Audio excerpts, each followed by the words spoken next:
Hello प्यारे साथियों, नमस्कार। कैसे हैं आप सभी? उम्मीद है कि बढ़िया होंगे, मस्त होंगे, ज़बरदस्त होंगे। दोस्तों, अभी हम लोग पढ़ने वाले हैं सार संग्रह, महेश वर्मन द्वारा जो लिखा हुआ सार संग्रह एनसीईआरटी है। एनसीईआरटी का पूरा भारतीय भूगोल, भारतीय इतिहास को पढ़ने वाले हैं। भारतीय इतिहास में जितने भी चैप्टर होंगे, जितने भी पॉइंट होंगे, सभी पॉइंट को ऑनलाइन पॉइंट को हम लोग देखते चलेंगे। और इस पॉइंट में सारा का सारा हम लोग जितना भी एग्जाम में पूछा गया क्वेश्चन है, सभी क्वेश्चन है। और दूसरी चीज़ मैं आपको बता दूँ, एनसीईआरटी से बढ़ के कोई भी बुक नहीं है। एनसीईआरटी यदि आप सही तरह से पढ़ लेंगे तो फिर आपको कोई भी दिक्कत होने वाली नहीं है। चाहे आप 10 किताब पढ़ लीजिए, 20 किताब पढ़ लीजिए, उससे अच्छा है कि एक बार आप इस बुक को पूरा अच्छी तरह से सुन लीजिए, तो आपके लिए बहुत ही रामबाण साबित होने वाला है। हर एक एग्जाम में आपके लिए बहुत ही अच्छा जो है आपको ये साथ देने वाला है, क्योंकि आप जब क्वेश्चन देखेंगे तो फिर आपको समझ में आ जाएगा कि हाँ क्या है। चलिए इसको शुरू करते हैं। आप पूरा वीडियो को अच्छी तरह से देखेंगे। यदि आप नए हैं तो चैनल को सब्सक्राइब कर लेंगे, लाइक कर देंगे, फिर आगे बढ़ते हैं। सबसे पहले हम लोग पढ़ते हैं इतिहास। इतिहास किसे कहते हैं? कहेंगे किसी व्यक्ति, समाज अथवा देश से संबंधित महत्वपूर्ण, विशिष्ट और सार्वजनिक क्षेत्र की घटनाएं, तथ्यों आदि का काल क्रमिक विवरण क्या कहलाता है? इतिहास कहलाता है। इतिहास का पिता किसे कहा जाता है? इतिहास का पिता कहेंगे हेरोडोटस को कहा जाता है। इतिहास का पिता हेरोडोटस को कहा जाता है। प्राचीन भारत की इतिहास से संबंधित प्रथम वास्तविक पुस्तक किसे माना जाता है? तो राजतरंगिणी को माना जाता है। उत्कीर्ण चिन्ह वाले प्राचीनतम सिक्के क्या कहलाते हैं? उत्कीर्ण चिन्ह वाले प्राचीनतम सिक्के जो हैं वे आहत सिक्के कहलाते हैं। सिक्कों का अध्ययन को क्या कहते हैं? मुद्रा शास्त्र या नुमिस्मेटिक कहा जाता है। अब आगे हम लोग देखते हैं भारतीय प्राग ऐतिहासिक अध्ययन से संबंधित प्री हिस्टोरिक इंडिया किसकी कृति है? तो कहेंगे स्टुअर्ट पिंगट की कृति है। चीनी यात्री ने अपनी यात्रा वृत्तांत में भारत के लिए किन शब्द का प्रयोग किया है? तो कहेंगे इंतु का प्रयोग किया है। इंतु का प्रयोग किया है। आप कमेंट में बताएंगे कि सिंधु का प्रयोग कौन किया था जिससे हिंदू नाम पड़ा था। चलिए आगे हम लोग देखते हैं कि उत्कीर्ण लेखों के अध्ययन को क्या कहा जाता है? तो कहेंगे अभिलेख शास्त्र कहा जाता है। अभिलेखों लिपियों के विकास के अध्ययन को पूरा लिपि विज्ञान यानी विद्या कहा जाता है। सर्वप्रथम भारतवर्ष नाम का उल्लेख किस अभिलेख से प्राप्त हुआ है? तो कहेंगे हाथी गुफा अभिलेख से प्राप्त हुआ है। प्राचीन भारत का सर्वप्रथम सुनियोजित इतिहास किसने तैयार किया है? तो B.A. स्मिथ ने तैयार किया है। सिर्फ आप स्मिथ याद रखेंगे उससे भी चल जाएगा। यानी प्राचीन भारत का सर्वप्रथम सुनियोजित इतिहास किस तैयार किया है? तो कहेंगे B.A. स्मिथ ने तैयार किया है। अब कालखंड के बारे में देख लेते हैं, इतिहास को किस तरह से बांटा गया है। इतिहास को 3 कालखंडों में बांटा गया है। सबसे पहला प्राग ऐतिहासिक, आद्र ऐतिहासिक और ऐतिहासिक काल। प्राग ऐतिहासिक काल मानव उत्पत्ति से लेके 3000 ईसा पूर्व तक को प्राग ऐतिहासिक काल, 3000 से लेके 600 ईसा पूर्व को आद्र ऐतिहासिक काल, 600 ईसा पूर्व से आगे जितनी भी चीज़ें हुई 1947 हुआ, चाहे अभी तक का, यानी सभी का सभी ऐतिहासिक काल के अंतर्गत आ जाता है।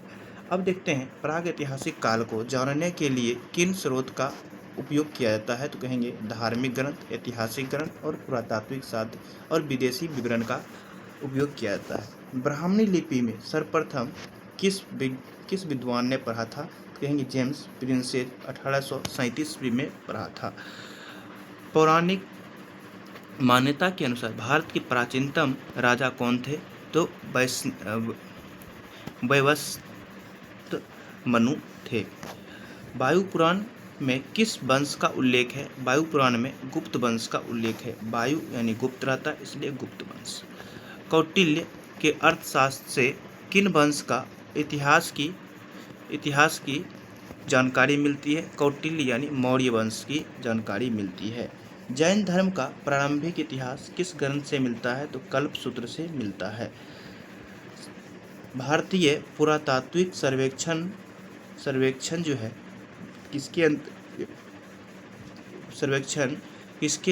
किसके अंतर्गत एक संलग्न संगठन है? तो कहेंगे संस्कृति मंत्रालय के अंतर्गत एक संलग्न संगठन है।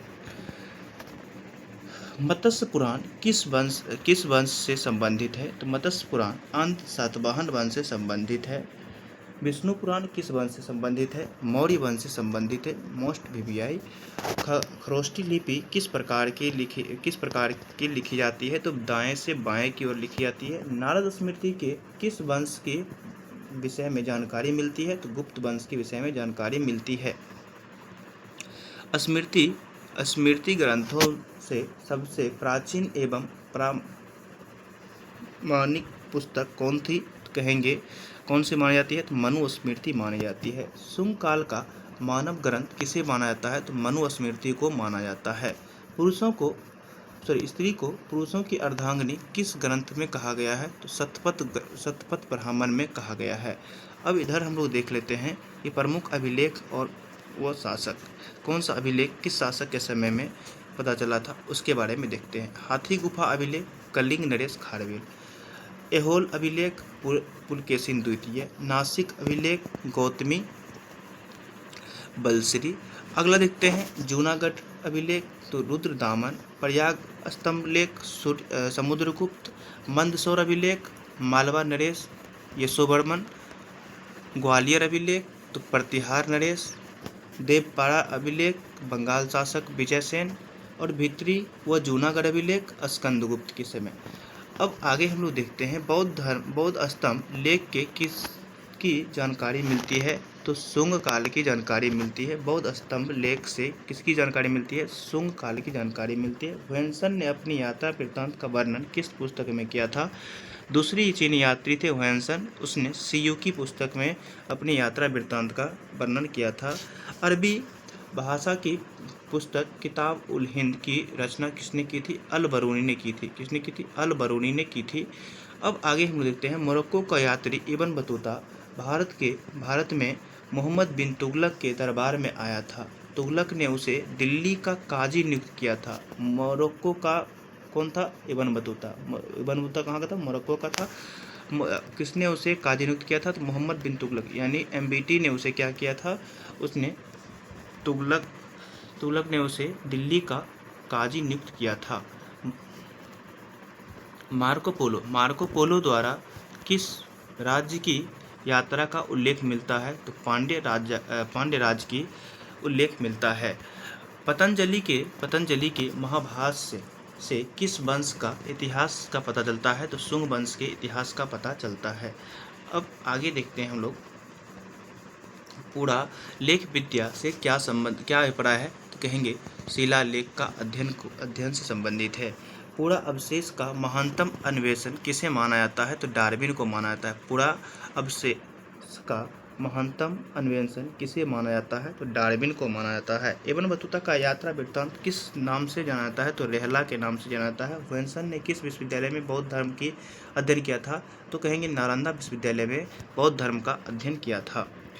चीनी यात्री जो आए थे उसके बारे में देख लेते हैं। फर्स्ट चीनी यात्री कौन थे? कहेंगे फर्स्ट चीनी यात्री जो थे वे फाहियान थे, जो कब आए थे? 399 से 414 ईस्वी में आए थे। भारत दशा का विवरण किया था। यह प्रथम चीनी यात्री थे जिन्होंने चंद्रगुप्त द्वितीय विक्रमादित्य के समय में भारत आया था। ठीक है। और उनके समय वस्तु विनिमय का माध्यम क्या था? कौड़ी था। और उन्होंने चंद्रगुप्त मौर्य को राज्य प्रसाद यानी राजमहल का देव निर्मित बताया है। दूसरा चीनी यात्री कौन था? दूसरा चीनी यात्री था ह्वेनसन था। ह्वेनसन कब से कब तक? कहेंगे 629 से 645 तक। इन्हीं का बुक कौन सा? सीयूकी है। तीसरा कौन है? इति सिंह है। इति सिंह क्या है? कहेंगे 673 से 675 ईसा पूर्व में आया था। और बौद्ध भिक्षुओं का आत्मकथा, प्रसिद्ध बौद्ध भिक्षुओं का आत्मकथा इनकी प्रमुख रचनाएं हैं। ठीक है।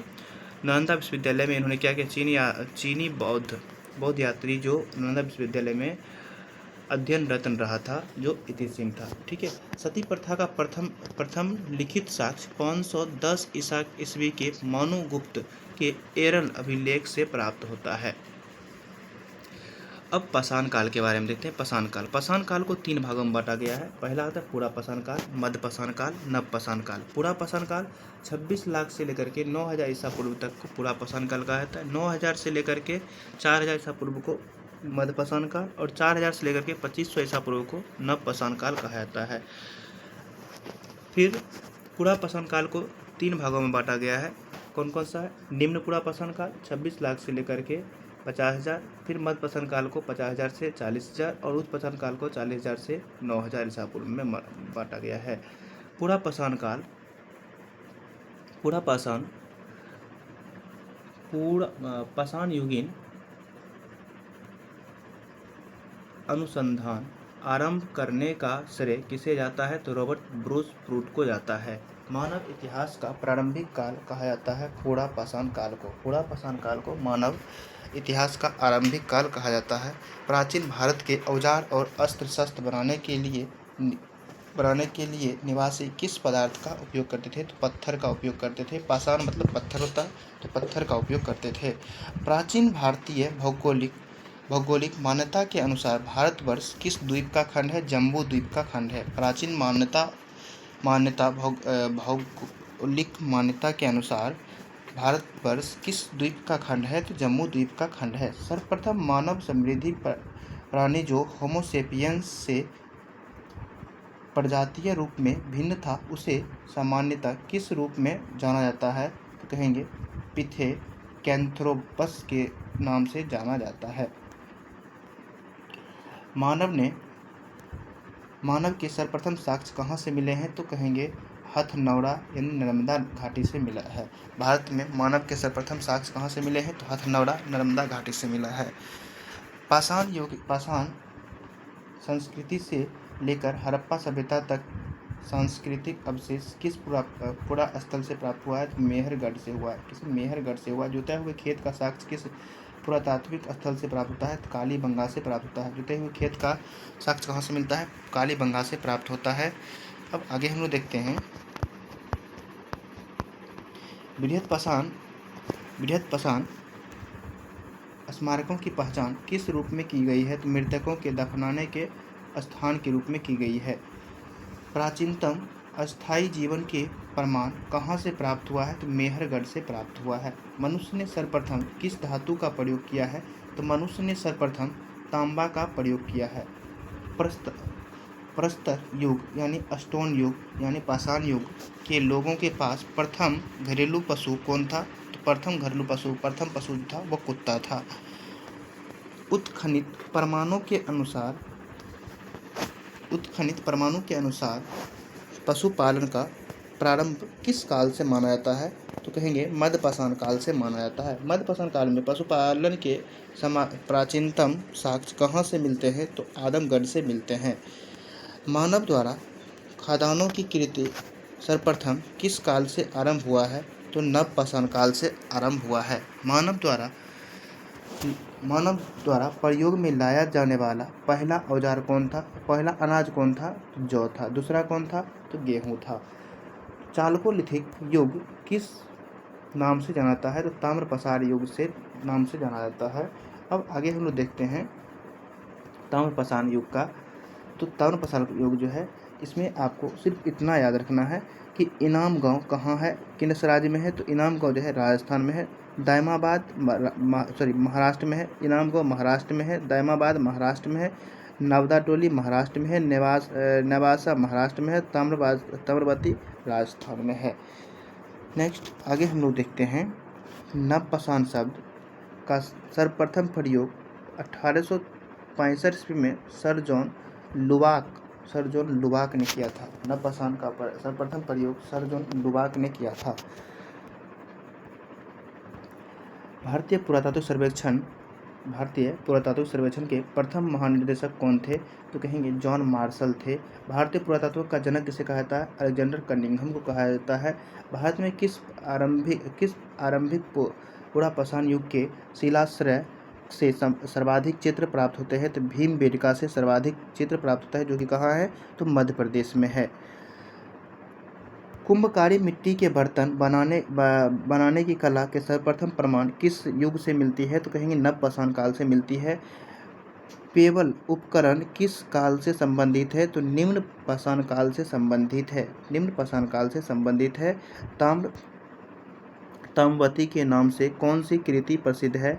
तो आहार संगृति प्रसिद्ध है।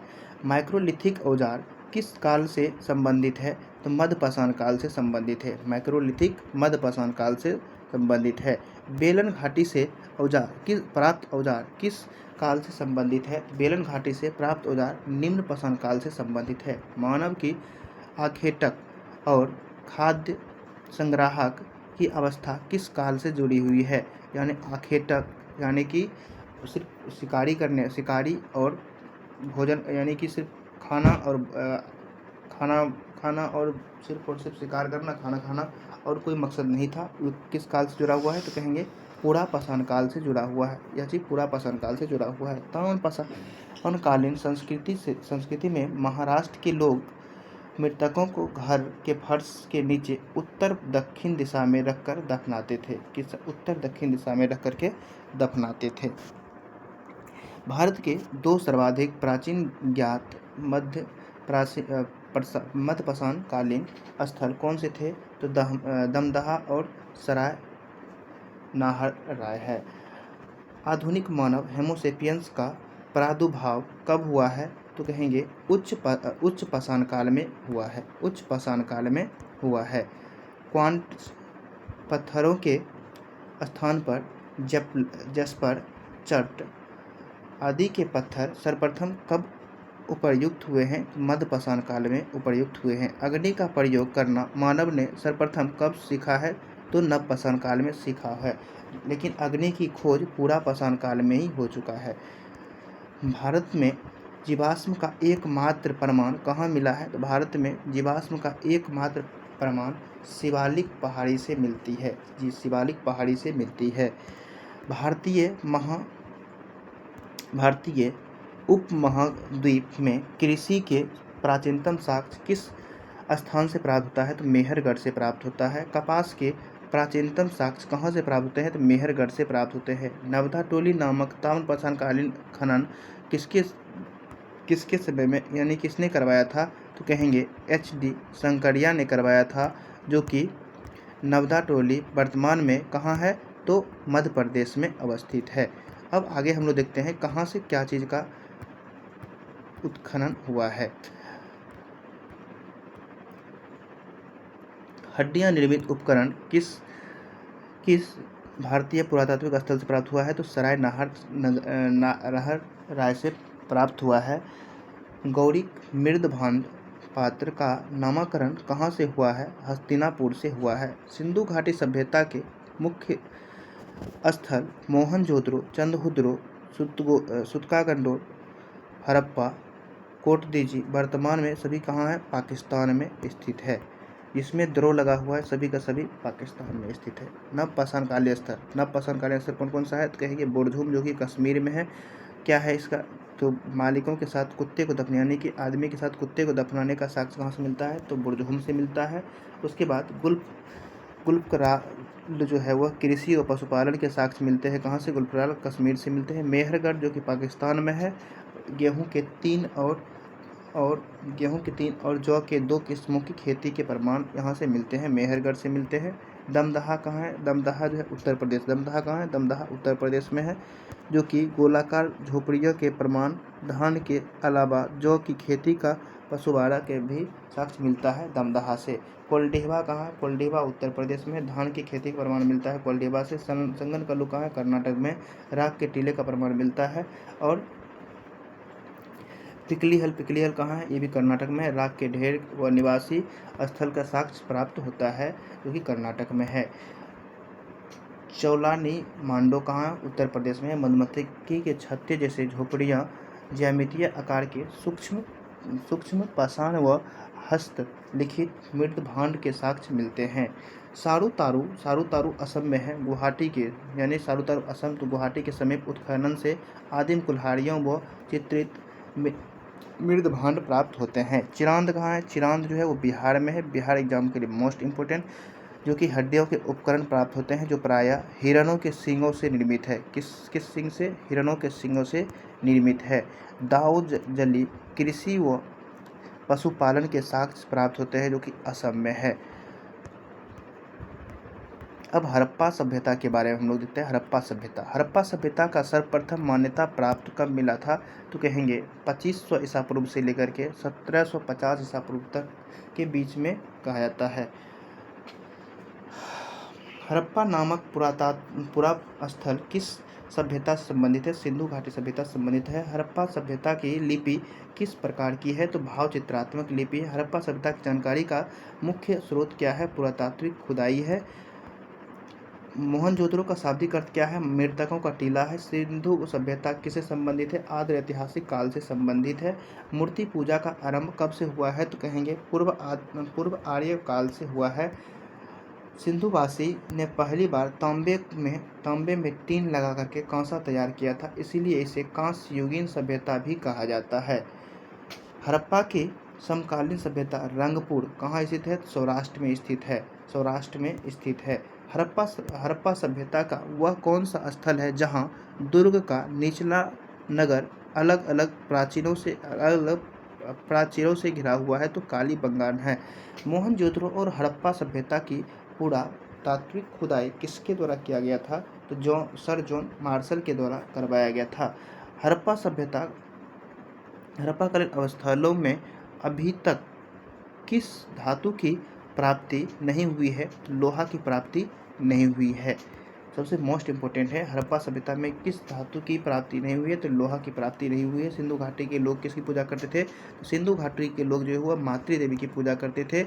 उत्खनित परिमाणों के अनुसार सिंधु सभ्यता का स्थल बनावली हरियाणा में है। घग्गर और उसकी सहायक नदियाँ की घाटी स्थित है। धौलावीरा नामक पुरातात्विक स्थल किस राज्य में है? तो गुजरात में है। हड़प्पा संस्कृति के संदर्भ में शैलकृत स्थापत्य के प्रमाण कहाँ से प्राप्त होते हैं? तो धौलावीरा से प्राप्त होते हैं।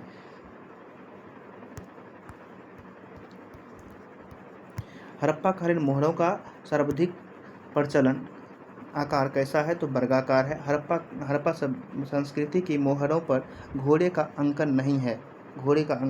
हड़प्पा संस्कृति की मोहरों पर घोड़े का अंकन नहीं है। आधुनिक देवनागरी लिपि का प्राचीन रूप क्या है? तो ब्राह्मणी लिपि है। विश्व की सबसे बड़े कपास की खेती का आरंभ कहाँ से हुआ है? तो भारत से हुआ है। कहाँ से हुआ? भारत से हुआ है। सैंधव सभ्यता की समकालीन मिस्र की सभ्यता नील नदी के तट पर स्थित है। मिस्र की सभ्यता नील नदी के तट पर स्थित है, यानी कि नील नदी का देश मिस्र को कहा जाता है। ठीक है। सिंधु घाटी सभ्यता से संबंधित बिरसन मुद्रा किस पुरातात्विक से संबंधित है? तो कहेंगे मोहनजोदड़ो संबंधित है।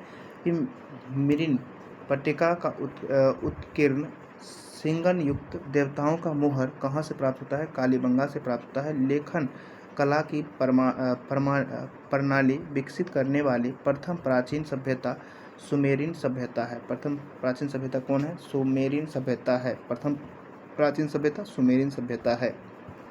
कालीबंगा से भी हम लोग पीछे पड़े थे। जुता हुआ खेत का साक्ष्य कहाँ से मिला है? कालीबंगा से ही मिला था। अगला हम लोग देखते हैं, सिंधु घाटी सभ्यता गैर आर्य सभ्यता थी क्योंकि यह नगरीय सभ्यता थी। सिंधु घाटी सभ्यता गैर आर्य सभ्यता थी क्योंकि यह कैसी सभ्यता थी? नगरीय सभ्यता थी, जबकि आर्य मुख्यतः कृषि पर आश्रित थे। सिंधु घाटी सभ्यता को आर्यों से पूर्व की सभ्यता रखे जाने का महत्वपूर्ण कारक क्या है? तो मृदभांड है। भारत में किस प्रकार के मृदभांड द्वितीय नगरीकरण के आरंभ में परिचित माने जाते हैं? तो कहेंगे उत्तरी काले पॉलिशकृत मृदभांड के कारण।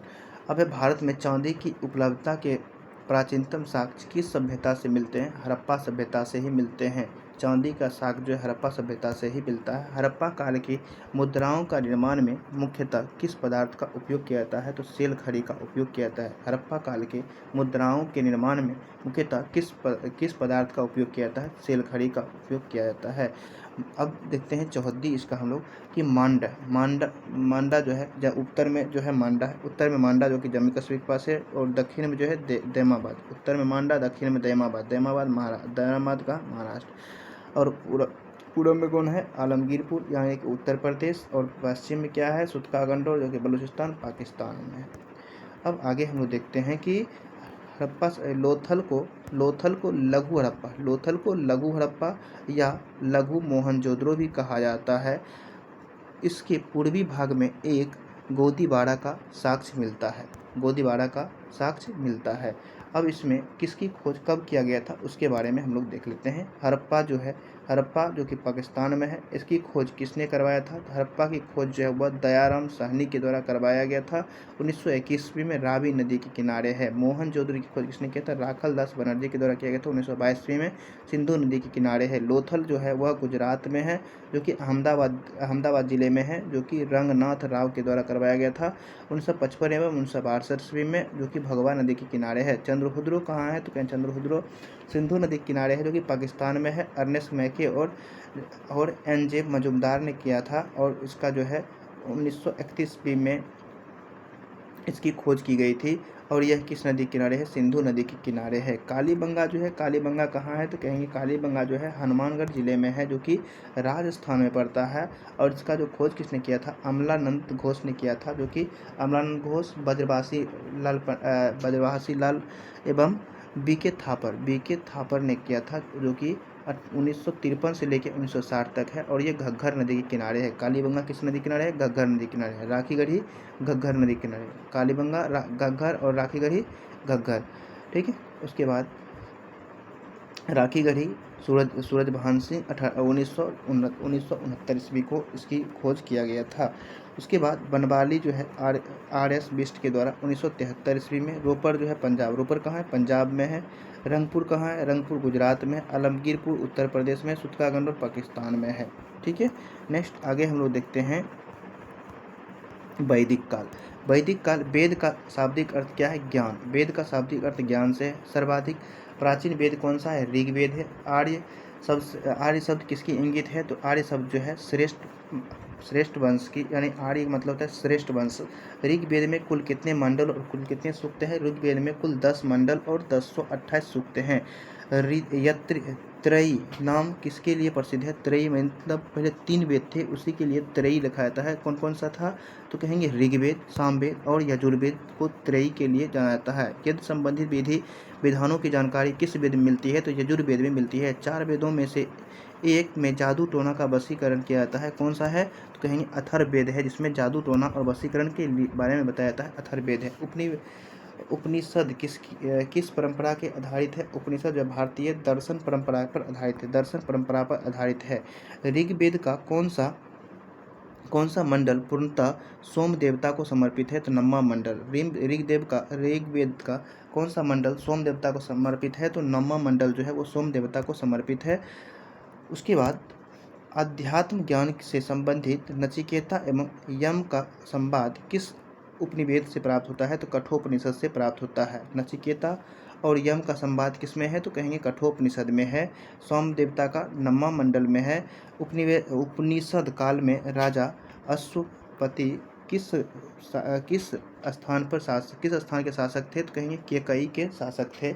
मोक्ष प्राप्ति के साधन की चर्चा किस वैदिक साहित्य से की गई है? उपनिषद से की गई है। वैदिक नदी अस्किनी की प्राचीन किस नदी के रूप में जानी जाती है? अस्किनी चिराव नदी के रूप में जानी जाती है। अस्किनी का दूसरा नाम क्या है? चिनाव नदी। ठीक है। अस्किनी नदी, चिनाव नदी। ठीक है। अगला हम लोग देखते हैं आरंभिक वैदिक साहित्य से सर्वाधिक बार वर्णन किस नदी के है? तो कहेंगे सिंधु नदी की है। सर्वाधिक बार वर्णन किस नदी का? सिंधु नदी का सर्वाधिक बार वर्णन किया गया है। वैदिक काल से प्रमुख शब्द जैसे गाय को क्या कहा जाता था? गाय को अघन्या कहा जाता, जिसका वध न किया जा सके। राजा का प्राचीन नाम गोपा था। अतिथि का गोहन या गोहंता कहा जाता है। धनी व्यक्ति को गोमत कहा जाता था। युद्ध का क्या था? युद्ध का गविष्ठ केसु या गम्य। पुत्री का दुहिता। अनाज का धान्य। मरुस्थल का धव्य। उपजाऊ भूमि को उर्वरा। पशु चारण योग्य भूमि को खिल। और हल से बनी नाली को सीता। क्या कहा जाता? सीता कहा जाता था। कौन सा वेद ऋग्वेद पर आधारित संगीतमय रचनाओं का संकलन है? तो कहेंगे सामवेद जो है वह संगीतमय ऋचाओं से संकलन है। वर्ण व्यवस्था का सर्वप्रथम वितरण कहाँ प्राप्त होता है? तो कहेंगे ऋग्वेद के 10वें मंडल से प्राप्त होता है। पूर्व वैदिक काल में किन दो किन दो संस्थानों का राजा का नियंत्रण किया गया है? तो कहेंगे सभा और समिति का नियंत्रण किया गया है। वैदिक वैदिक देवता का पुरोहित किसे कहा जाता है? तो बृहस्पति को। वैदिक देवता का पुरोहित किसे कहा जाता है? बृहस्पति को कहा जाता है। ऋग्वैदिक काल में निक्ष शब्द का प्रयोग एक आभूषण के लिए होता है, किंतु परवर्ती काल में इसका प्रयोग किस रूप में होते हैं? सिक्कों के लिए होता है। पुरुष मेघ प्रथा का उल्लेख किस ग्रंथ से मिलता है? तो कहेंगे शतपथ ब्राह्मण से मिलता है। शतपथ ब्राह्मण से मिलता है। अब देखते हैं हम लोग कि वेद जो चार हैं, वेद, उसका ब्राह्मण, उसका सूक्त और उपनिषद, अरण्यक, ये सभी कुछ अभी हम लोग देखते हैं। वेद कौन कौन से हैं? कहेंगे 4 वेद है। तो ऋग्वेद, यजुर्वेद, सामवेद, अथर्ववेद। ऋग्वेद, यजुर्वेद, सामवेद, अथर्ववेद। ऋग्वेद का जो ब्राह्मण वेद है कौन सा है? तो कौस्तुकी और ऐत्रेय। कौस्तुकी और ऐत्रेय। कौस्तुकी और ऐत्रेय दो है, कौस्तुकी और ऐत्रेय। यजुर्वेद का कौन है? तैत्तिरीय और शतपथ। तैत्तिरीय और शतपथ। सामवेद का कौन सा है? पंचवेद। सामवेद का पंचवेद। अथर्ववेद का गोपद। ऋग्वेद का कौस्तिक और तैत्तिरीय, कौस्तिक और ऐत्रेय। और यजुर्वेद का तैत्तिरीय और शतपथ। सामवेद का पंचवीस। अथर्ववेद का गोपद। ऋग्वेद में कितने सूक्त हैं? ऋग्वेद में कितने सूक्त हैं? 1028 सूक्त हैं। सामवेद में कोई सूक्त नहीं है, सॉरी, यजुर्वेद में कोई सूक्त नहीं है। सामवेद में 1875 सूक्त हैं। अथर्ववेद में 6000 सूक्त हैं। सबसे अधिक सूत्र मंत्र किसमें है? तो कहेंगे सबसे अधिक मंत्र जो है वो किस में है? अथर्ववेद में सबसे अधिक सूत्र मंत्र हैं। ठीक है। उपनिषद। अब उपनिषद देखते हैं हम लोग। ऋग्वेद का उपनिषद कौन है? तो कहेंगे ऋग्वेद का उपनिषद कौस्तिक और ऐत्रेय है। यजुर्वेद का कौन सा है? तैत्तिरीय और शतपथ। जो है तैत्तिरीय और शतपथ था उसी को तैत्तिरीय और कठी, श्वेताश्वर, ईश, बृहदारण्यक और मैत्रेयी। और सामवेद का कौन सा है? सामवेद का केन और छांदोग्य। अथर्ववेद का मांडक्य, प्रश्न और मुंडक। नेक्स्ट अब हम लोग देखते हैं पारसियों के ग्रंथ जो थे उसमें, पारसियों के ग्रंथ में जिद्र अवेस्ता से जिस अहुरजा का वर्णन किया गया है उसे असुरों का देवता कहा जाता है। असुरों का देवता कहा जाता है। उतनी इम्पोर्टेंट नहीं है। चलिए अब हम लोग इसको देख लेते हैं। ईरान से भारत के आर्यों के आने की सूचना किस अभिलेख में मिलती है? तो बोगज कोई अभिलेख में मिलती है। उत्तर वैदिक काल में किस देश को आर्य संस्कृति का धुरी कहा जाता है? तो अंग और मगध को कहा जाता है। गोत्र शब्द का प्राचीन सर्वप्रथम किस काल से हुआ है? तो ऋग्वेद काल से हुआ है। गोत्र शब्द का प्राचीन शतपथ किस काल से हुआ है? तो ऋग्वेद काल से हुआ है। ऋग्वैदिक संहिता में दूसरे से 7वें मंडल तक सर्वाधिक प्राचीन माने जाते हैं गोत्र मंडप माने जाते हैं। अगला हम लोग देखते हैं कि किस नदी को किस नाम से जाना जाता है? तो ऋग्वेद में वितस्ता झेलम नदी को कहा जाता है। विपाशा व्यास नदी को कहा जाता है। वितस्ता झेलम नदी को, विपाशा व्यास नदी को, और दृश्यद्वैती जो है वह घग्गर नदी को कहा जाता है। कुरु जो है कुरुम नदी को कहा जाता है। कुंभा जो है काबुल नदी को कहा जाता है। सदानीरा जो है गंडक नदी को कहा जाता है। अस्किनी जो है चिनाब नदी को। शतुद्री जो है वह सतलज नदी को। गोमत जो है गोमती नदी को। सिंधु जो है सिंधु नदी क्या कहा जाता है? तो सिंधु नदी को सिंधु कहा जाता है। सरस्वती को गग्गर। सोमा जो है सोहन नदी को। और सुवास्तु जो है स्वात नदी को कहा जाता है। ऋग्वेद में मूल लिपि क्या थी? ऋग्वेद की मूल लिपि ब्राह्मणी लिपि थी। जीविकोपार्जन हेतु वेद वेदांग पढ़ाने वाला अध्यापक क्या कहलाता है? उपाध्यक्ष कहलाता है। राजा की उत्पत्ति का सिद्धांत किस ब्राह्मण से मिलता है? तो कहेंगे ऐत्रेय ब्राह्मण से मिलता है। ऐत्रेय ब्राह्मण में मिलता है। सूक्त सुलभ सूत्र किस विषय से संबंधित है? तो कहेंगे ज्यामिति से संबंधित है। किससे संबंधित है? ज्यामिति से संबंधित है। अस्तो महत्सद्गमय वाक्यांश कहाँ से लिया गया है? तो बृहदारण्यक उपनिषद से लिया गया है। चरक संहिता नामक पुस्तक किस विषय से संबंधित है? तो चरक संहिता नामक जो है वह चिकित्सा से, चरक जो है चिकित्सा, चिकित्सा से संबंधित है। याज्ञवल्क्य गार्गी संवाद का उल्लेख कहाँ किया गया है? तो कहेंगे बृहदारण्यक कोपनिषद में किया गया है। वैदिक काल में लंबे समय तक अविवाहित रहने वाली कन्या को क्या कहा जाता है? अमाजु कहा जाता है। वैदिक काल में द्विज श्रेणी में कौन कौन शामिल हैं? तो ब्राह्मण, क्षत्रिय और वैश्य शामिल हैं। ऋग्वेद में सरस्वती नदी को सर्वाधिक पवित्र माना जाता है। ऋग्वेद में सरस्वती नदी को सर्वाधिक पवित्र माना जाती है और इसमें नदीत्मा और नदियों की माता की संज्ञा दी जाती है। नदीत्मा यानी नदियों की माता की संज्ञा। ऋग्वेद में नदियों की माता की संज्ञा किसे दिया जाता है? तो ऋग्वेद में नदियों की माता की संज्ञा सरस्वती नदी को दिया जाता है। जैन धर्म के बारे में हम लोग देख लेते हैं अब। जैन धर्म का संस्थापक कौन है? तो ऋषभदेव है। जैन धर्म का संस्थापक प्रथम संस्थापक कौन है? तो कहेंगे जैन धर्म का प्रथम संस्थापक जो है वह ऋषभदेव है। तीर्थंकर शब्द किससे संबंधित है? जैन धर्म से संबंधित है। अनेकवाद किस धर्म मूल सिद्धांत एवं दर्शन है? कहेंगे जैन धर्म का शब्द है। जैन धर्म में कर्म परमाणुओं के पूर्ण विनाश की सूचित करने वाली अवस्था को क्या कहा जाता है? तो निर्जरा कहा जाता है। जैन धर्म में संबर का क्या अभिप्राय है? संबर जीव की ओर नए कर्म का प्रवाह रुक जाना। जैन तीर्थकों के क्रम में अंतिम कौन है? तो कहेंगे महावीर। कौन है? अंतिम कौन है? महावीर है। महावीर स्वामी 24वें तीर्थंकर थे। कौन थे? 24वें तीर्थंकर थे। जन्म कब हुआ था? तो कहेंगे 540 ईसा पूर्व हुआ था। कहाँ हुआ था? वैशाली के कुंडल ग्राम में हुआ था। पिता का नाम क्या था? सिद्धार्थ था, जो कि कौन थे? बजी संघ के कुंड ग्राम के क्या थे? क्षत्रिय कुल में इनका जन्म हुआ था और क्षत्रिय कुल के प्रधान के पिताजी थे। माता कौन थी? माता का नाम त्रिशला था, जो कि लक्ष्मी नरेश की बहन थी। बहन का नाम क्या था? बचपन का नाम क्या था? बचपन का नाम वर्धमान महावीर था। बचपन का नाम वर्धमान था। उसके बाद पत्नी का नाम यशोदा था, जो कि कौंडिय गोत्र के राजा समरवती की कन्या थी। पुत्री का क्या नाम था? तो प्रियदर्शना था।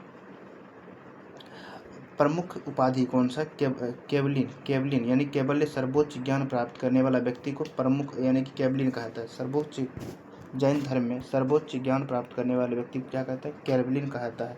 जीन मतलब क्या होता है? जीन मतलब होता है विजेता। और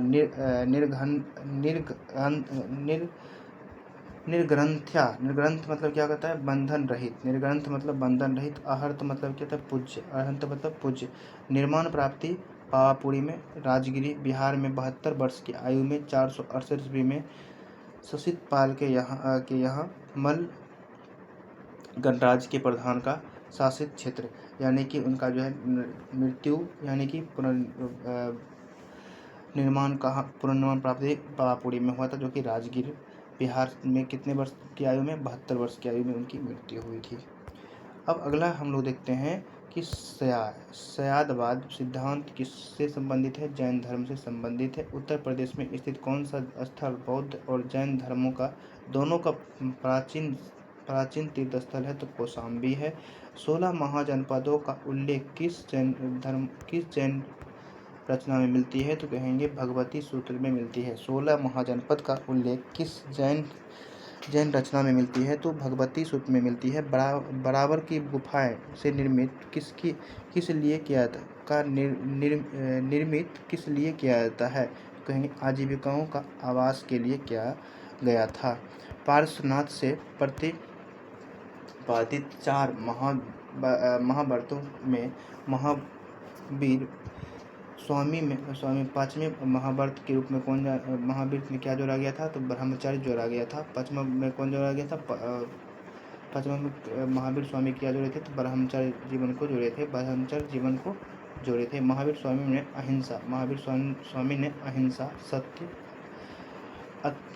अस्तेय यानी चोरी ना करना, अपरिग्रह यानी समर्पित अर्जित यानी संपत्ति अर्जित ना करना, और 5वां जो है ये जोड़े थे महावीर स्वामी ने, जो कि ब्रह्मचर्य यानी कि ब्रह्मचर्य जीवन को धारण कर लेना। जैन ग्रंथ कल्पसूत्र की रचयिता कौन है? तो जैन ग्रंथ कल्पसूत्र की रचयिता जो है भद्रबाहु है। जैन ग्रंथ कल्पसूत्र की रचयिता कौन है? भद्रबाहु है। जैन ग्रंथ जो है जैन मूर्ति पूजा का प्राचीनतम प्रमाणित अभिलेख कहाँ से मिलता है? तो हाथी गुफा से मिलता है। कहाँ से मिलता है? हाथी गुफा से मिलता है। अगला हम लोग देखते हैं कि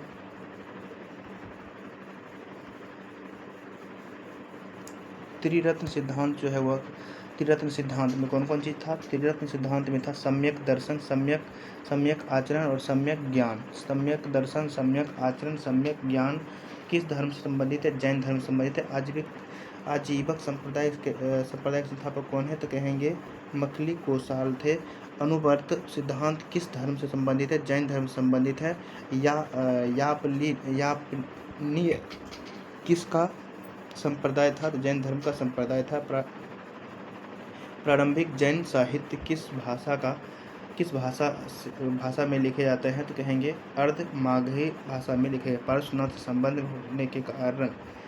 होने के कारण कौन सा स्थल जैन सिद्ध सम्मेलन होगा? सम्मेद शिखर, यानी कि पारसनाथ की जो शिखर है यानी कि झारखंड में यह पड़ता है, जो कि सम्मेद शिखर है, जो कि पारसनाथ पहाड़ी की सबसे ऊंची चोटी सम्मेद शिखर है। जैन संप्रदाय के प्रथम विभाजन के पश्चात निर्मित श्वेतांबर संप्रदाय के संस्थापक कौन थे? स्थूलभद्र थे।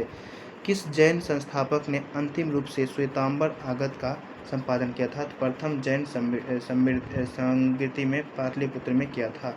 अगला जैन संगीतियाँ कब हुई थी? तो प्रथम जैन संगीति 300 ईसा पूर्व 300 ईस्वी में हुआ था, जो कि पाटलिपुत्र में हुआ था, जो कि बिहार में हुआ था।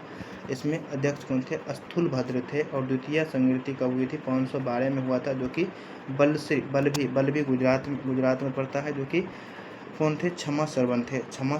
उसके अध्यक्ष कौन थे? क्षमा सरवन। पहला का अध्यक्ष कौन थे? स्थूलभद्र थे। द्वितीय कौन थे? तो क्षमा सरवन थे। जैन ग्रंथ के विभाजन के पश्चात स्थूलभद्र के अनुयायी श्वेतांबर और दिगंबर दो भागों में श्वेतांबर जबकि भद्रबाहु के अनुयायी दिगंबर बन गए थे। स्थूलभद्र के अनुयायी श्वेतांबर और भद्रबाहु के दिगंबर बन गए थे। अब पढ़ते हैं बौद्ध धर्म के बारे में। बौद्ध धर्म क्या है? तो महावीर बुद्ध की शिक्षाएं सर्वप्रथम किस रूप में संकलित है? त्रिपिटक के रूप में संबंधित है। त्रिपिटक के रूप में संकलित है। निष्कर्मण से क्या तात्पर्य है? तो कहेंगे बुद्ध का गृह त्याग को ही निष्कर्मण कहा जाता है। बुद्ध को ईश्वर के रूप में पूजा करने वाला बौद्ध संप्रदाय कौन सा था? तो महायान था। कौन था? महायान था। किस बौद्ध संस्कृति में बौद्ध संघ अस्थावीरवादी और महासंघीय जैसे दो भागों में विभाजित हुआ था? तो कहेंगे द्वितीय संहिता में। बौद्धतम के उप संप्रदाय पद से क्या तात्पर्य है? तो बौद्ध भिक्षु के धर्म परिवर्तन की अंतिम अवस्था है। बौद्ध किसके राज्यकाल में कौशाम्बी आए थे? उदयन के राज्यकाल में कहाँ आए थे? कौशाम्बी आए थे। कौशाम्बी में क्या है? जैन और बौद्ध दोनों की पूजा यानी कि दोनों प्रचलित थे। बौद्ध धर्म के शून्यवाद और विज्ञानवाद जैसे दार्शनिक पद्धति का उदय है। इसका प्रभाव शंकराचार्य के दर्शन पर भी पड़ा है। बौद्ध धर्म का 4 आर्य सत्य है। पहला दुख समुदाय, दुख निरोध और दुख निरोध गामिनी प्रतिपदा।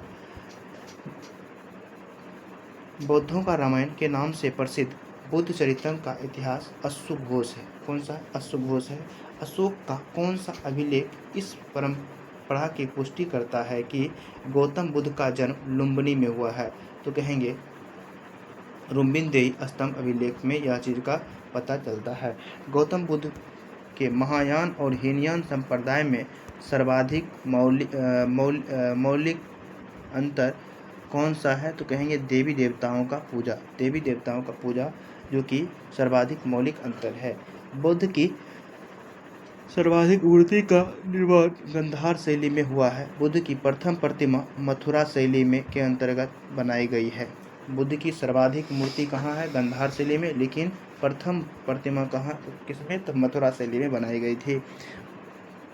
भारतीय कला में बुद्ध के जीवन की किस घटना का चित्रण मृग संहिता चक्र द्वारा दिखाया गया है? तो प्रथम उपदेश में दिखाया गया है। बोध गया का महाबोधि मंदिर का संबंध बौद्ध धर्म से जीवन की किस महत्वपूर्ण घटना से है? तो कहेंगे बौद्ध धर्म की ज्ञान प्राप्ति से है। बुद्ध के उपदेश किससे संबंधित है? तो कहेंगे बुद्ध के जो उपदेश हैं वे आचरण की शुद्धता और पवित्रता से संबंधित है। अगला हम लोग देखते हैं कि बौद्ध धर्म का वास्तविक संस्थापक कौन है? तो बौद्ध धर्म का वास्तविक संस्थापक जो है वह महात्मा बुद्ध है। इनका जन्म 563 ईसा पूर्व में हुआ था। जन्म स्थल कहाँ हुआ था? लुम्बिनी वन में कपिल वस्तु यानी कि कपिल वस्तु में हुआ था, जो वर्तमान में कहाँ है? अभी नेपाल में। पिता का नाम क्या था? शुद्धोधन था। क्या नाम था? शुद्धोधन था, जो कि क्या थे? कपिल वस्तु के शासक थे। माता का नाम क्या थे? माता का नाम महामाया देवी। माता का नाम क्या था? महामाया देवी। माता का नाम क्या था? महामाया देवी था, जो कि कौटिल्य राजवंश की थी। बचपन का नाम क्या था? सिद्धार्थ था। उसके बाद पालन पोषण जो है वो किसने किया था? पालन पोषण जो है वह विमाता प्रजापति गौतमी ने किया था, यानी कि उनकी मौसी थी गौतमी, उसने किया था। पत्नी क्या नाम था? यशोधरा था, जो कि कौलिय राजवंश की राजकुमारी थी। पुत्र का क्या नाम था? पुत्र का नाम राहुल था। और सारथी कौन था? चन्ना था। सारथी कौन था उसका? चन्ना था। घोड़ा का क्या नाम था? तो कंथक उसका घोड़ा का नाम था। कथक उसका घोड़ा का नाम था। ज्ञान की प्राप्ति गया में हुआ था, जो कि बोध गया बिहार में है। निरंजना नदी यानी कि फल्गु नदी के तट पर इसका जो है ज्ञान की प्राप्ति हुआ था।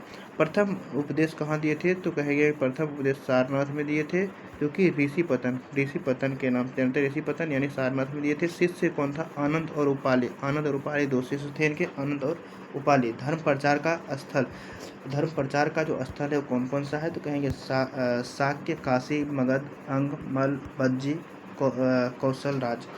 जीवन का अंत महापरिनिर्वाण यानी कि इनकी जो है अंतिम यानी कि मृत्यु जिसको हम लोग कहते हैं वह कब हुआ था? तो कहेंगे 483 ईसा पूर्व आयु 80 वर्ष की आयु में इनका मृत्यु हुआ था, जो कि कब हुआ था? 483 ईसा पूर्व। महावीर स्वामी का जो मृत्यु हुआ था 72 वर्ष की उम्र में, और इनका मृत्यु हुआ था 80 वर्ष की उम्र में। कहाँ हुआ था? वैशाख पूर्णिमा के दिन हुआ था, कुशीनगर में, उत्तर प्रदेश में हुआ था। ऐसा माना जाता है कि इनका जन्म भी पूर्णिमा के दिन हुआ था, मृत्यु भी पूर्णिमा के दिन ही हुआ था, ज्ञान की प्राप्ति भी पूर्णिमा के दिन ही हुआ था। इसीलिए वैशाख पूर्णिमा के दिन बहुत ही भव्य तरीका से बौद्ध धर्म के लोग वैशाख पूर्णिमा मनाते हैं। बुद्ध के जीवन काल में ही कौन संघ प्रमुख मनाता है? तो देवदत्त। कौन बनना चाहता था? तो देवदत्त बनना चाहता था। भारत में मूर्ति पूजन की नींव बौद्ध धर्म में रखी तथा सर्वप्रथम बुद्ध की प्रतिमाओं का पूजन किया गया था। भारत में मूर्ति पूजन की नींव रखी गई, बौद्ध धर्म में रखी गई। किस में रखी गई? मूर्ति पूजन की नींव बौद्ध धर्म में रखी गई तथा सर्वप्रथम बुद्ध की प्रतिमा का पूजन जो है किया गया था। नालंदा विश्वविद्यालय की स्थापना किस काल में हुई थी? नालंदा विश्वविद्यालय की स्थापना जो है वो गुप्त काल में हुई थी। अष्टांगिक मार्ग के संकलन किसके संबंधित है? तो कहेंगे धर्म चक्र से संबंधित है। बौद्ध धर्म के भिक्षुओं के रूप में स्त्रियों का प्रवेश की अनुमति बुद्ध द्वारा कहाँ दी गई थी? तो वैशाली में दी गई थी। कहाँ दी गई थी? वैशाली में दी गई थी। तो पहला कौन थी? आप जरूर मुझे कमेंट में बताएंगे कि पहली जो है स्त्री कौन थी जो बौद्ध संघ में जो है पहली स्त्री किसको अनुमति दी गई थी, उसके बारे में आप बताएंगे। उम्मीद है कि सबको जरूर पता होगा। अगला देखते हैं कि सम्राट अशोक ने अपने पुत्र महेंद्र और पुत्री संघमित्रा को बौद्ध धर्म प्रचार के लिए कहाँ भेजे थे? तो कहेंगे बौद्ध धर्म प्रचार के लिए श्रीलंका भेजे थे। कहाँ भेजे थे? श्रीलंका भेजे थे।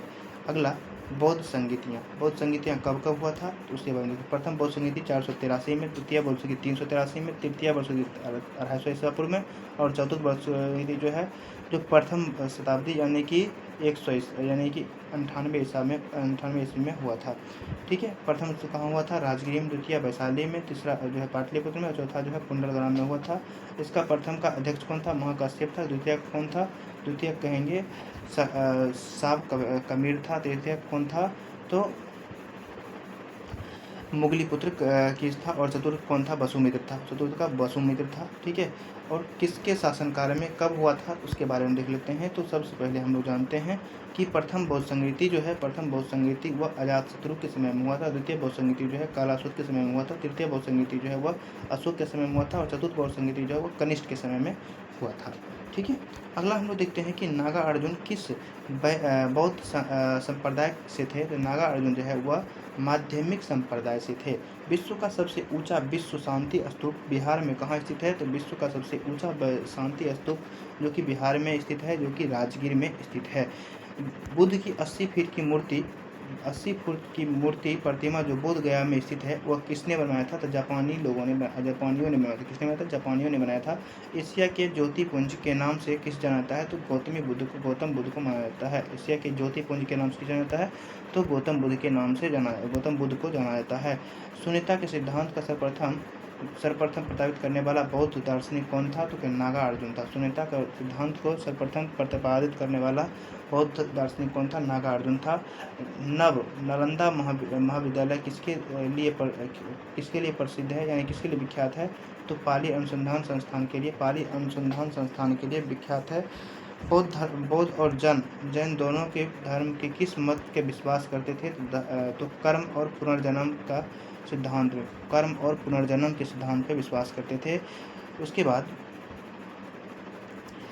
गौतम बुद्ध को एक देवता का स्थान किस राजा के शासनकाल से मिला था। कनिष्क के शासनकाल से मिला था। बुद्ध की खड़ी प्रतिमा किस काल में बनाई गई थी। खड़ी प्रतिमा जो है वह कुषाण काल में बनाई गई थी। बुद्ध की खड़ी प्रतिमा कुषाण काल में बनाई गई थी। प्रथम शताब्दी ईस्वी में किस भारतीय बौद्ध भिक्षुक को चीन भेजा गया था। तो नागा अर्जुन को चीन भेजा गया था। अगला त्रिपिटक। पहला होता है सुत्त पिटक। पहला क्या है, सुत्त पिटक, विनय पिटक और अभिधम पिटक। सुत्त पिटक, विनय पिटक और अभिधम पिटक। स्वरूप क्या है, पिटकों में बृहत्तम जो कि सुत्त पिटक है। पिटकों में लघुतम जो कि विनय पिटक है। पिटकों में मध्यम पूर्ण अभिपिटक है। बड़ा जो है वो सुत्त पिटक, छोटा जो है वो विनय पिटक, मध्यम में जो है अभिपिटक, ठीक है। अगला हम लोग देखते हैं अब बौद्ध धर्म की महायान शाखा औपचारिक रूप से कनिष्क के शासनकाल में प्रारंभ हुआ था। किसके शासनकाल में, कनिष्क के शासनकाल में महायान शाखा प्रारंभ हुआ था, ठीक है। अब हम लोग इसको थोड़ा सा ध्यान दे लेते हैं। इसमें बहुत ही इंपॉर्टेंट चीज़ दिया हुआ है। गर्भ यानी कि जब गर्भ थे उसमें कौन सा प्रतीक माना जाता है। तो हाथी। गर्भ में हाथी, जन्म में कमल, निर्माण में पदचिन्ह, प्रथम प्रवचक जो कि चक्र है। ज्ञान प्राप्ति का हुआ था, बोधि वृक्ष के नीचे हुआ था। यौवन जो है वह यौवन यानी कि युवावस्था जो कि सांड है।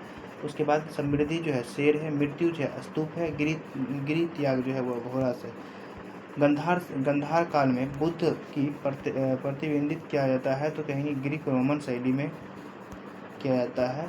उपोष्ठ का आचरण कौन करते थे। तो उपोष्ठ का आचरण जो है बौद्ध भिक्षु करते थे। उपोष्ठ का आचरण कौन करते थे, तो बौद्ध भिक्षु करते थे। महायान बौद्ध धर्म के बौद्धिस्ट अवलोकितेश्वर को किस नाम से जाना जाता है। तो कहेंगे पद्मा पानी के नाम से जाना जाता है। भारत का सबसे बड़ा बौद्ध मठ कहाँ है। तो भारत का सबसे बड़ा बौद्ध मठ जो है वो सिक्किम में। भारत का सबसे बड़ा बौद्ध मठ कहाँ है, सिक्किम में। भारत का सबसे बड़ा सिक्किम में है। बौद्ध शब्दावली में धर्म चक्र परिवर्तन से क्या रिलेशन मिलता है। तो कहेंगे प्रथम उपदेश, बुद्ध का प्रथम उपदेश। वज्रयान बौद्ध धर्म का बुद्ध की संगीति को कहा जाता है, तारा कहा जाता है। क्या कहा जाता है, तारा कहा जाता है। बुद्ध धर्म की किस शाखा में अनात्म सिद्धांत और पुद्गल को मान्यता प्राप्त है। तो कहेंगे सर्वात्रिक मान्य। महासंधिकों के अनुसार जीव किसके निर्मित है। तो नव धर्म का निर्मित है। बौद्ध धर्म में त्रिरत्नों में क्या शामिल है। तो बुद्धम और संघ जो है त्रिरत्नों में शामिल है। बौद्ध धर्म के अनुसार कारण और कार्य के सिद्धांत को किस प्रकार जाना जाता है। तो प्रत्यक्ष समुत्पादक के रूप में जाना जाता है। प्रत्युत समुत्पादक का अर्थ क्या होता है? तो कहेंगे संसार की वे सभी वस्तुएं जो किसी न किसी कारण से उत्पन्न हुई है, इस प्रकार वे इस पर निर्भर हैं। कनिष्ठ के शासनकाल में क्या हुआ था? तो महायान शाखा जो है औपचारिक रूप से बना था। उसके बाद अब जो है देखते हैं शैव एवं भागवत धर्म। शैव एवं भागवत धर्म के बारे में। शैव एवं भागवत धर्म में नैनार कौन है? तो नैनार कौन है? तो कहेंगे शैव उपासक ग्रंथ है। उसके बाद मतमयूर से क्या तात्पर्य है? तो मतमयूर जो है प्राचीन भारत के एक शैव संप्रदाय है। त्रिमूर्ति व अर्धनागेश्वर का मूर्ति किस काल से प्रारंभ हुआ है? तो कहेंगे गुप्त काल से प्रारंभ हुआ है।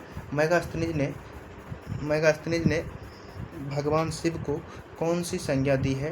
तो डायोनिसस की संज्ञा दी है। जैन ग्रंथ उत्तराध्ययन सूत्र में वासुदेव को संबंध किस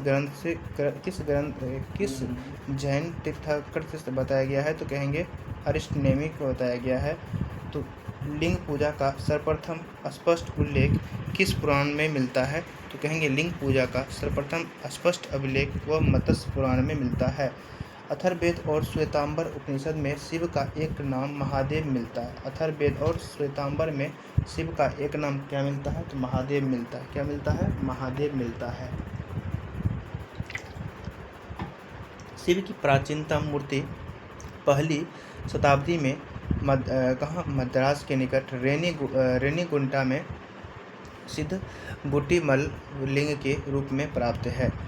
अर्धनागेश्वर मूर्ति में आधे शिव की और आधे पार्वती किसके प्रतीक है?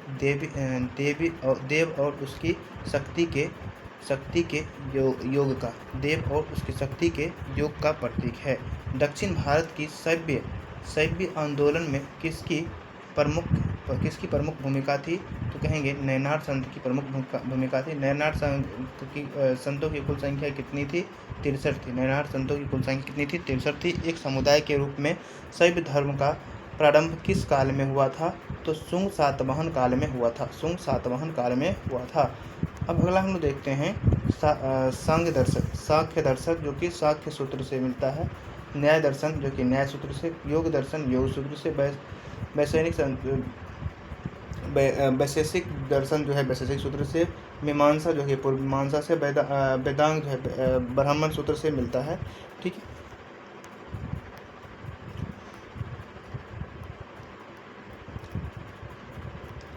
आजीवक क्या है? तो कहेंगे आजीवक जो है मखलीपुत्र आजीवक संप्रदाय का संस्थापक कौन है? मखलीपुत्र गोसाल है। घोर अभिक्रियावादी का संस्थापक कौन है? घोर कश्यप है। यदृच्छावाद का कौन है? तो यदृच्छावाद का आचार्य अजित किसकाम्बिन है। भौतिकवादी का कौन है? भौतिकवादी का पकुच कच्चायन है। और निश्चितवादी का क्या है? तो अनिश्चितवादी का है जो है वह संजय बेटलीपुत्र है। उसके बाद भागवत धर्म का प्रवर्तक किसे माना जाता है? तो भागवत धर्म का प्रवर्तक किसे माना जाता है? कृष्ण को माना जाता है। भागवत धर्म का प्रवर्तक किसे माना जाता है? कृष्ण को माना जाता है। किस धर्म में सर्वप्रथम देवकी के पुत्र कृष्ण का वर्णन किया गया है? तो छांदोग्य उपनिषद में देवकी का पुत्र कृष्ण का वर्णन किया गया है। भागवत संप्रदाय के विकास का श्रेय किन शासकों को दिया है? कहेंगे गुप्त शासकों को दिया गया है। अगला हेलियोडोर तक्षशिला का निवासी था तथा उसके बेस नगर अभिलेख से वासुदेव का संबंध मिलता है। कर्म का सिद्धांत किस दर्शन से संबंधित है? तो मीमांसा से संबंधित है। अवतारवाद का सर्वप्रथम उल्लेख किस ग्रंथ से मिलता है? तो श्रीमद् भागवत गीता से मिलता है अवतारवाद का संबंध।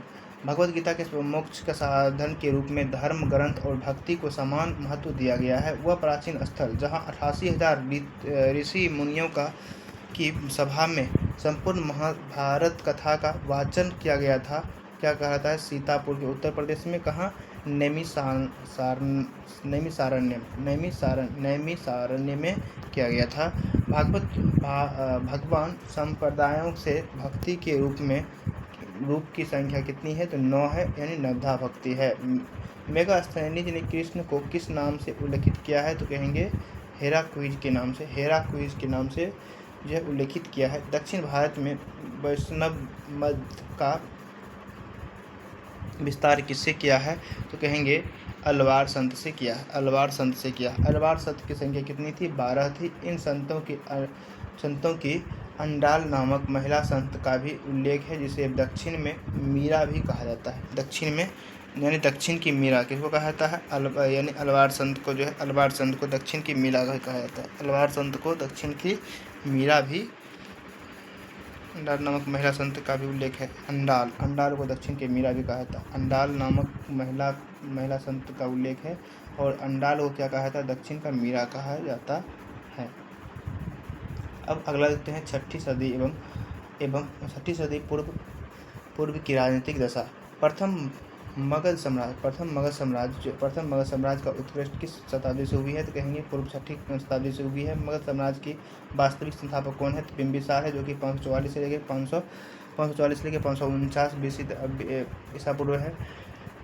गोदावरी नदी के तट पर स्थित महाजनपद का क्या नाम है? तो कहेंगे अस्मक दक्षिण भारत में स्थित एकमात्र महाजनपद है। नंद वंश के पश्चात मगध का किस राजवंश ने शासक किया था? तो कहेंगे मौर्य वंश ने शासक किया था। नंद वंश के पश्चात जो है मौर्य वंश ने शासक किया था। उसके बाद पाटलिपुत्र को किस शासक ने सर्वप्रथम पहली राजधानी बनाया था? उदयन ने सबसे पहले राजधानी बनाया था।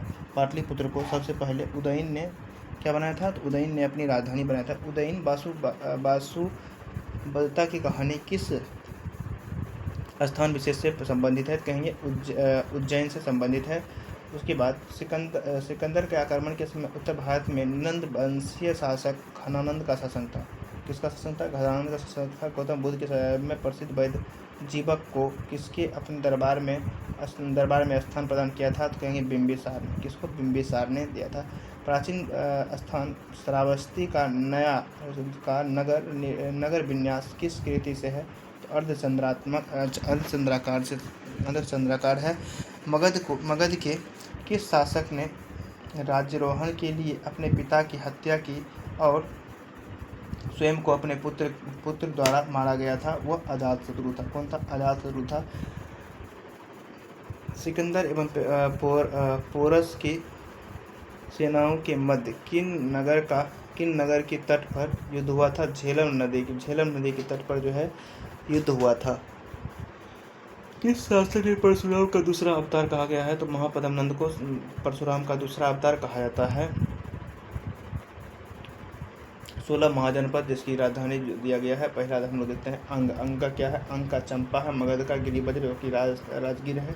मल का कुशीनगर है। काशी का वाराणसी है। कौशल का अवसरावती है। पंचाल का उत्तरी पंचाल, दक्षिणी पंचाल आदि है। कुरु का क्या है? कुरु का इंद्राप्रस्थ है। और बज्जी का विदेह या मिथिला। बज्जी का विदेह या मिथिला। मत्स्य का विराटनगर यानी जयपुर है। तस्य का कौशाम्बी, और उसके बाद सूरसेन का मथुरा। चेरी का सोतितवती। उसके बाद अस्मक का पोतन। अवंती का उत्तरी अवंतिक एवं दक्षिणी अवंतिक। गंधार का क्या था? गंधार का तक्षशिला जो कि पाकिस्तान में था। और कंबोज का कौन था? हातक जो कि कश्मीर में। ठीक है। बज्जी और मल महाजनपद की गणतांत्रिक व्यवस्था थी। बज्जी तथा मल महाजनपदों में गणतांत्रिक व्यवस्था थी। किसी गणतांत्रिक व्यवस्था थी। हर्यक वंश का अंतिम शासक कौन था? तो हर्यक वंश का अंतिम शासक जो था वह नंद दशक था। उज्जैन का प्राचीनतम नाम क्या था? तो उज्जैन का प्राचीनतम नाम अवंतिका था। सिकंदर की मृत्यु कहाँ हुई थी? तो कहेंगे बेबीलोन में 323 ईसा पूर्व में हुई थी। ग्रीक लेखकों ने किस शासक का उल्लेख अग्रमीज एवं जैंद्रमीज नाम से किया है? तो कहेंगे घनानंद ने किया है। किसने किया? घनानंद ने किया है। सिकंदर के समकालीन यूनानी लेखकों का विवरण।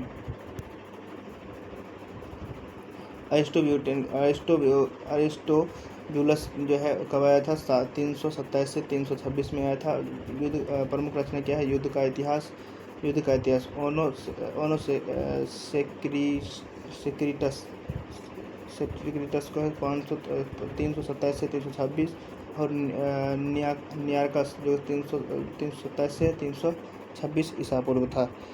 उसका बौद्ध ग्रंथ अंगुत्तर निकाय एवं जैन धर्म भगवती सूत्र में 16 महाजनपद का उल्लेख। कितने महाजनपद का उल्लेख है? 16 महाजनपद का उल्लेख है। ठीक है, कल हम लोग पढ़ेंगे यहाँ से मौर्य साम्राज्य से। तब तक के लिए थैंक यू, धन्यवाद। जय हिंद, जय भारत।